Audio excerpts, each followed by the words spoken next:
प्रस्तावना झाली. प्रस्तावनेनंतरचं टॉपिक आहे संघराज्य व त्याचे राज्यक्षेत्र.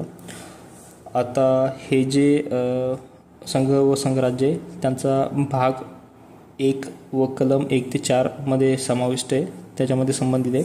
आता कलम 1 म्हणजे संघराज्य व संघराज्याचे नाव व राज्यक्षेत्र. कलम 1 मध्ये संघराज्याचे नाव व राज्यक्षेत्र. त्याच्यामध्ये कलम 1 मध्ये दिलेलं आहे की India that is Bharat shall be union of the state, म्हणजे भारत हा राज्यांचा संघ आहे असं सांगितलं आहे. आणि कलम 1(2) मध्ये सांगितलं की घटक राज्य व केंद्रशासित प्रदेशांची नावे व त्यांचे राज्यक्षेत्र पहिल्या अनुसूचीमध्ये विनिर्दिष्टित केल्याप्रमाणे असेल. म्हणजे पहिलं काय होतं की व्याख्या दिली आहे 1.1 मध्ये. 1.2 मध्ये काय दिलं आहे की घटक राज्याचे केंद्रशासित प्रदेशांचे राज्यक्षेत्र त्यांची अनुसूची दिलेली आहे. आणि भाग 1.3 मध्ये काय दिले आहे, भारताचे राज्यक्षेत्र म्हणजे टेरिटरी, कोणते कोणते क्षेत्र आहे आपलं, घटक राज्य, केंद्रशासित प्रदेश आहे आणि आपण जे पण संपादित केलं आहे ते. म्हणजे कलम 1 मध्ये 3 प्रोव्हिजन. त्याच्यानुसार काय आहे, कलम 1 मध्ये असं सांगितलं आहे की कलम 1 नुसार असं आपल्याला कळतं की आपण संघराज्य नाही आहे, आपण राज्यांचा संघ आहे. आपण जे वर्णन करतो तो संघराज्य न करता राज्यांचा संघ करतो, म्हणजे युनियन ऑफ द स्टेट. संघराज्य हा शब्द राज्यघटनेत नाही आहे. आंबेडकरांच्या मते काय आहे की राज्यांचा जो संघ आहे, राज्यांचा संघ हा शब्द वापरण्यामागे 2 कारणं सांगितले त्यांनी. काय आहे की भारताचे संघराज्य अमेरिकन संघराज्याप्रमाणे घटक राज्यातील कराराद्वारे निर्माण झालेले नाही. जसं USA मध्ये तिथले जे स्टेट्स आहे ते कराराने निर्माण झालेले म्हणजे ॲग्रीमेंटनुसार तयार झालेले, ती युनाईट केलेले. आपले युनाईट केलेले नाही आहे, आपले वेगवेगळे करून आपले काय केलेले राज्य निर्माण केलेले, घटक राज्य निर्माण केलेले, म्हणजे ते कराराने निर्माण केलेले नाही.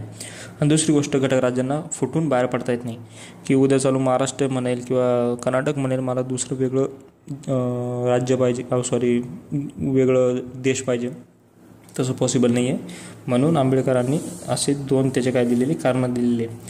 ठीक आहे. आता याच्यामध्ये एक व्याख्या आहे की भारताचे संघराज्य हे राज्यांचा संघ आहे कारण ते अविभंजक आहे.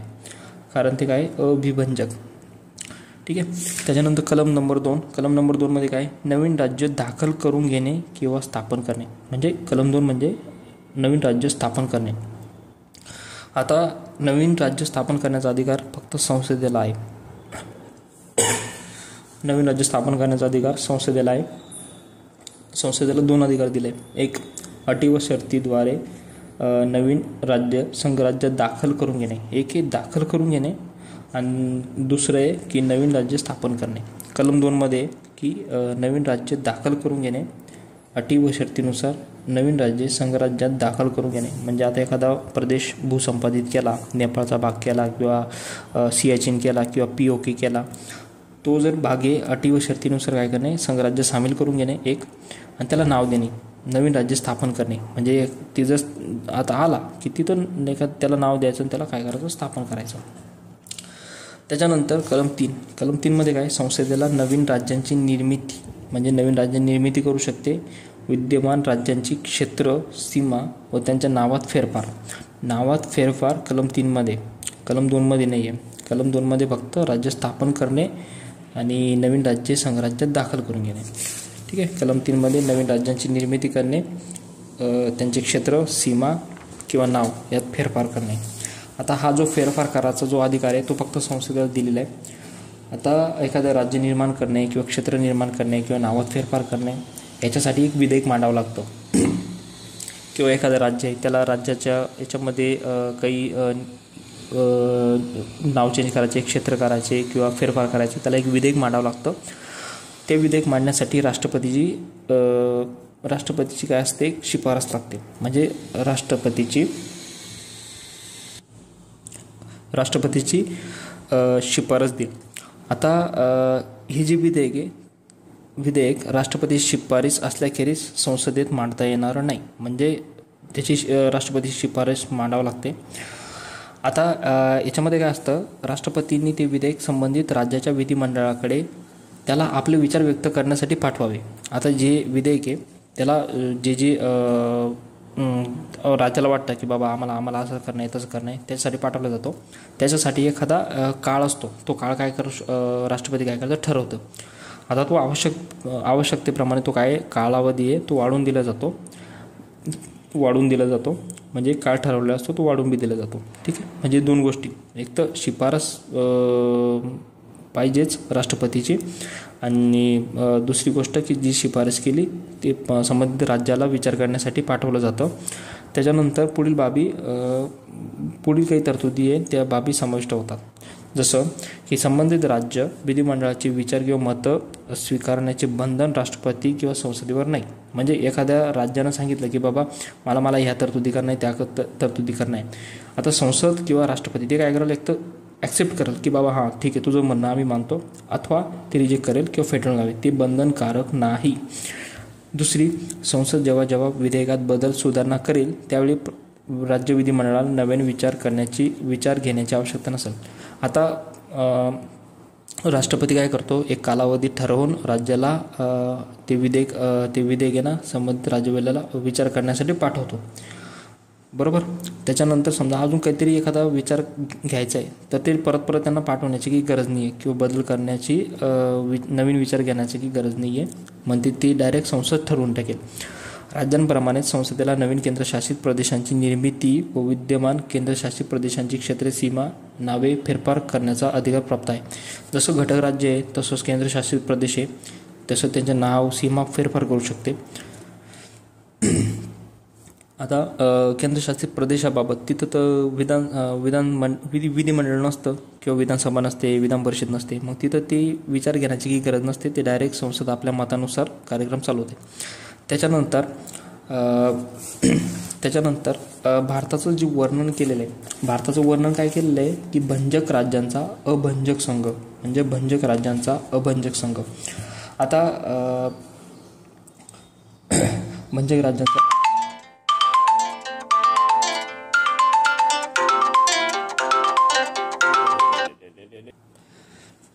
आपण जे बघितलं भारताचे वर्णन, भंजक राज्यांचा अभंजक संघ, म्हणजे तो अभंजक आहे.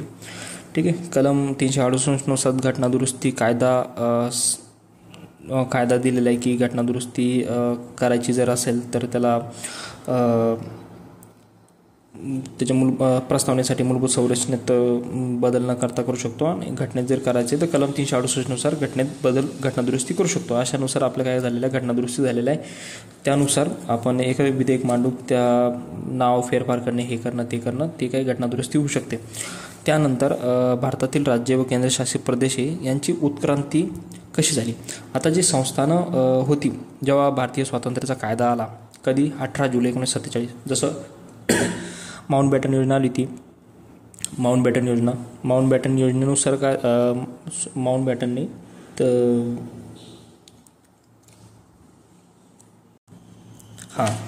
3 जून 1947 माउंटबॅटन योजना आली ती. त्याच्यानुसार माउंटबॅटन योजनेनं 5 जुलै 1947 काय झालं होतं, ब्रिटिश पार्लमेंटनं भारतीय स्वातंत्र्याचा कायदा संमत केला होता.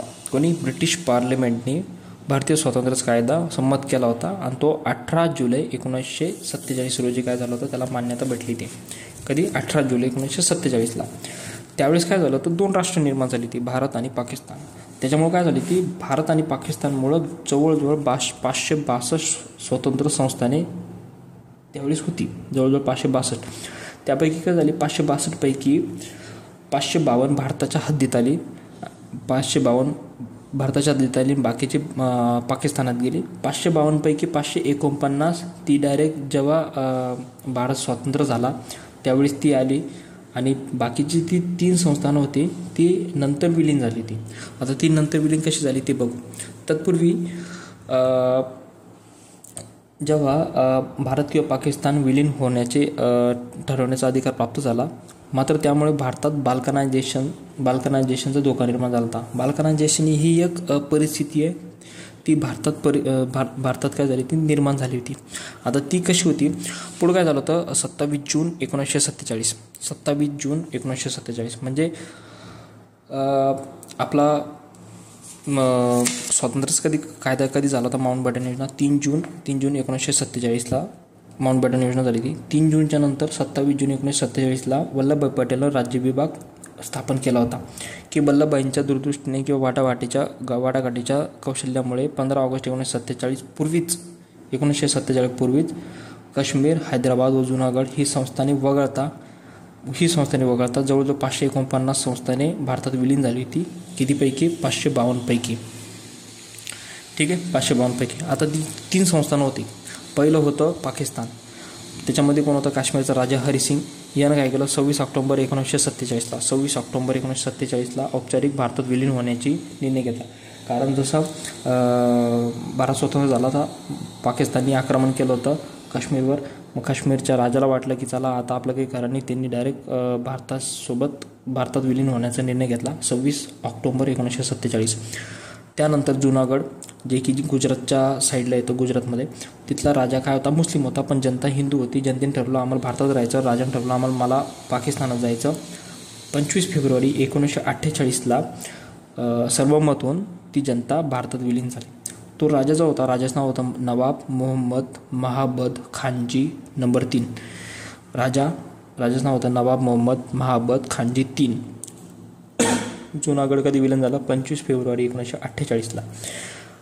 त्याच्यानंतर 13 सप्टेंबर 1948ला ऑपरेशन पोलो म्हणजे एक पोलीस ॲक्शन होती. त्याचं नाव होतं ऑपरेशन पोलो. ती हैदराबादमध्ये राबवली.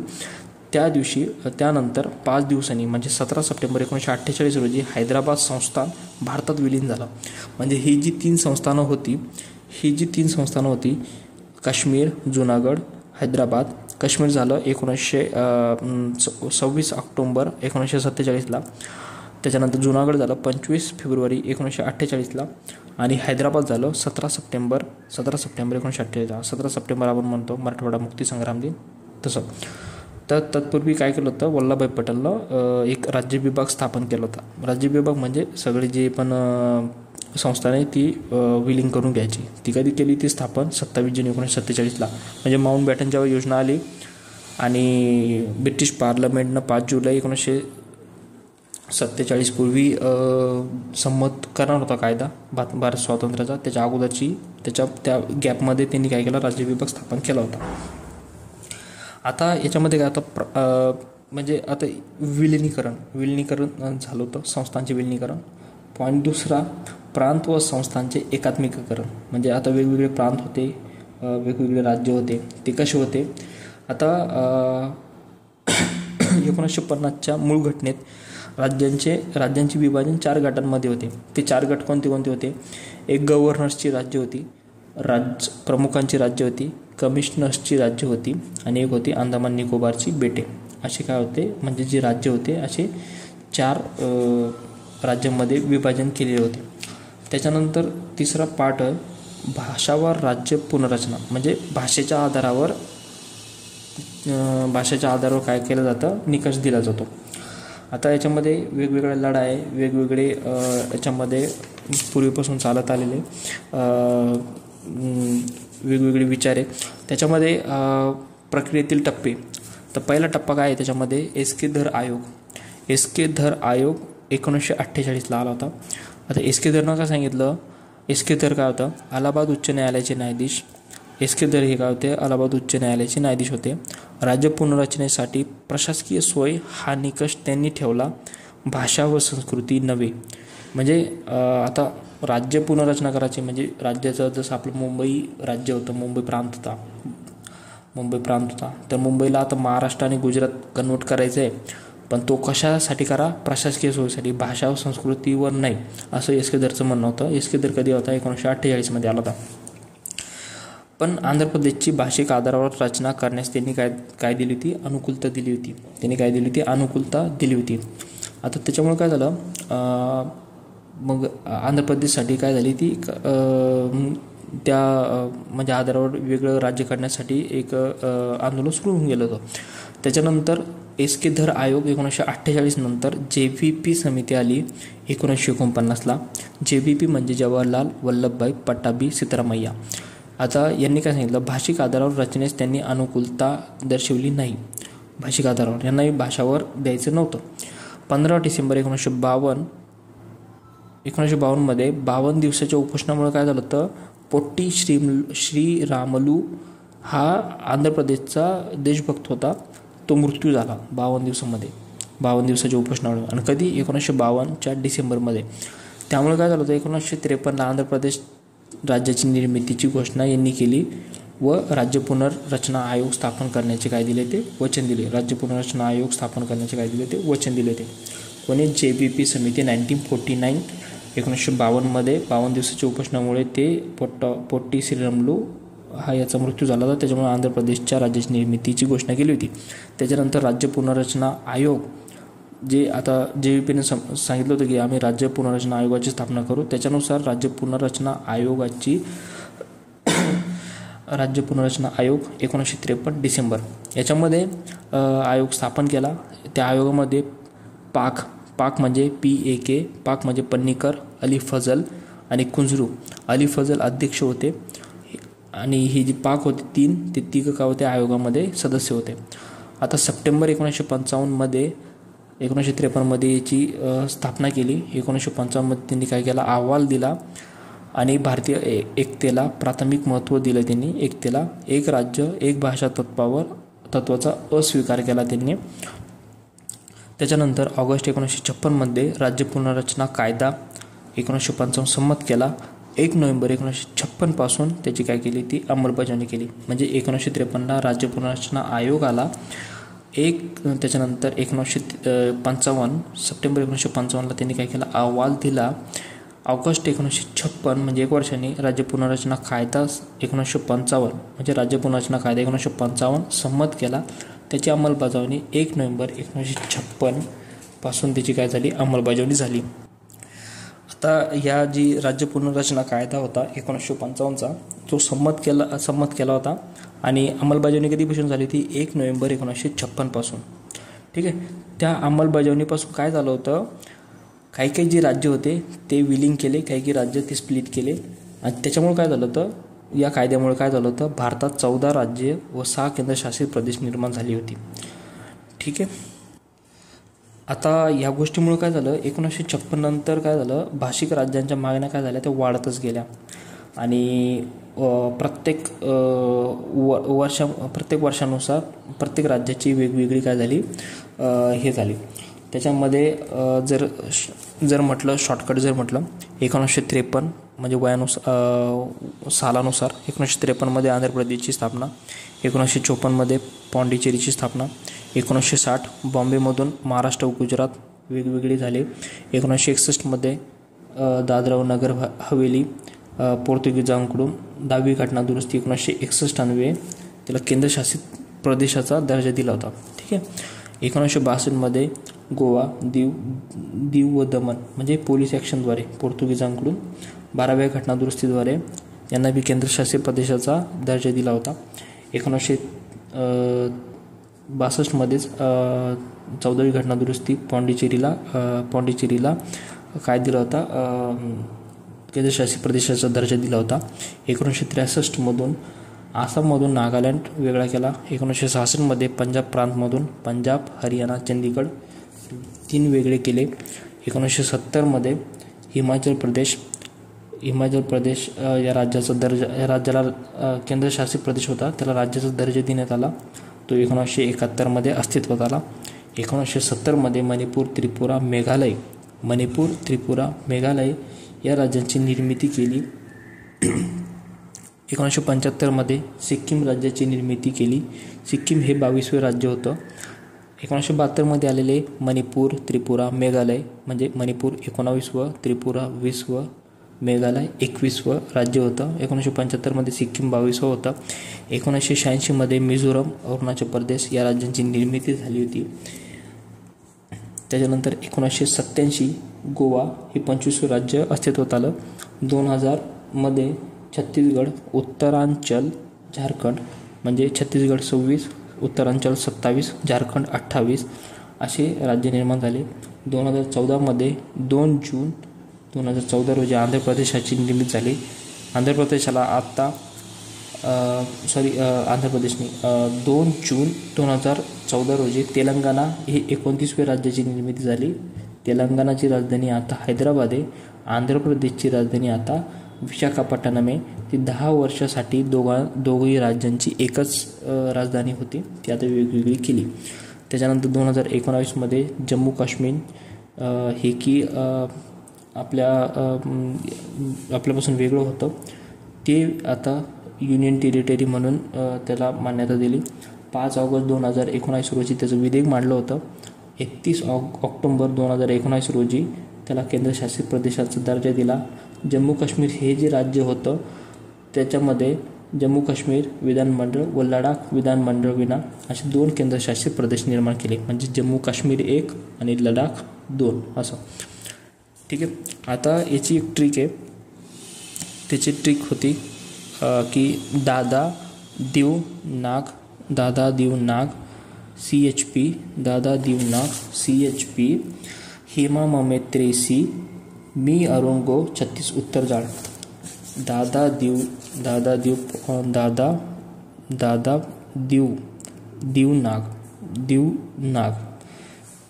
नाग. आता पॉंडिचेरी 1962मध्ये पण त्याला केंद्रशासित प्रदेशाचा दर्जा दिला होता. ठीक आहे. आता लक्षात घ्यायचं 1960 म्हणजे महाराष्ट्र होता. ठीक आहे. 60 तर सोडूनच द्यायचा. 61, 62, 63, 66 61, 62, 63, 66 म्हणजे हे 60ची रेंजमधले 61, 62, 63, 66 म्हणजे दादा दीव नाग CHP. दादा म्हणजे 1961 मध्ये दादरा नगर हवेली. दादा दीव म्हणजे दीव दमण आणि गोवा हे केंद्रशासित प्रदेश 1962 मध्ये दादा दीव पॉंडी पण घेऊ शकतो आपण. पॉंडिचेरीला पण काय झालं होतं केंद्रशासित प्रदेश. 63 मध्ये आसाममधून नागालँड दादा दीव नाग. 1963 मध्ये नागालँड दादा दीव नागालँड. आणि त्याच्यानंतर 1966 मध्ये पंजाब प्रांतातून CHP म्हणजे चंदीगड हरियाणा पंजाब CHP म्हणजे 61, 62, 63, 66 61, 62, 63, 66 61, 62, 63, 66. त्याच्यानंतर 70, 72, 75 म्हणजे पुढचं दशकमध्ये 70, 72, 75 म्हणजे हिमा ममेत्रेसी. पहिले झालं दादा दीव नाग CHP. त्याच्यानंतर 70, 72, 75 मध्ये हेमा ममेत्रेसी. हिमा म्हणजे हिमाचल प्रदेश. 1972 म्हणजे ममेत्री म्हणजे मणिपूर मेघालय त्रिपुरा. पण ते ममेत्रीच्या ऐवजी मत्रेमी म्हणजे मणिपूर त्रिपुरा मेघालय. कारण त्रिपुरा 20 आहे, मेघालय 21 आहे. ठीक आहे. म्हणजे ममेत्री त्रिपुरा घ्यायचा, मी मागं न्यायचा. 75 मध्ये सिक्कीम 22वा. त्याच्यानंतर पुढचं दशक 86-87 दोनच आहे. 86-87 मध्ये मी अरुण. ठीक आहे. मी अरुण गो टू असं लिहायचं. मी अरुण म्हणजे 1986 मध्ये मिझोरम आणि अरुणाचल प्रदेश 1986. मी अरुण 87 मध्ये गो म्हणजे गोवा. मी अरुण गोवा 25वं राज्य होतं 1987 मध्ये. आणि त्यानंतर 2000 मध्ये 3 राज्य होते. म्हणजे 36 उत्तर झाड म्हणजे छत्तीसगड, उत्तरांचल, झारखंड म्हणजे 36 उत्तर झाड असे 3 राज्य. आणि 14 मध्ये तेलंगणा आपल्याला माहिती आहे. 19 मध्ये जम्मू काश्मीर आणि लडाख ही केंद्रशासित प्रदेश. म्हणजे 3 टप्पे पाडायचे. 1961 ते 1966 म्हणजे 61, 62, 63, 66 दादा दीव नाग CHP. 70, 72, 75 हिमा ममेत्रेसी. 86-87 मी अरुण गो टू म्हणजे आम्ही जातो. मी अरुण गो. त्याच्यानंतर 2000 मध्ये 36 उत्तर झाड म्हणजे 36 म्हणजे छत्तीसगड, उत्तरांचल आणि झारखंड 36 उत्तर झाड असे राज्यांची काय झालेली आहे, निर्मिती झालेली आहे. आता वेगवेगळ्या राज्यांच्या नावामध्ये पण काय केलेलं आहे, बदल केलेला आहे. ते काही एवढं विशेष नाही आहे.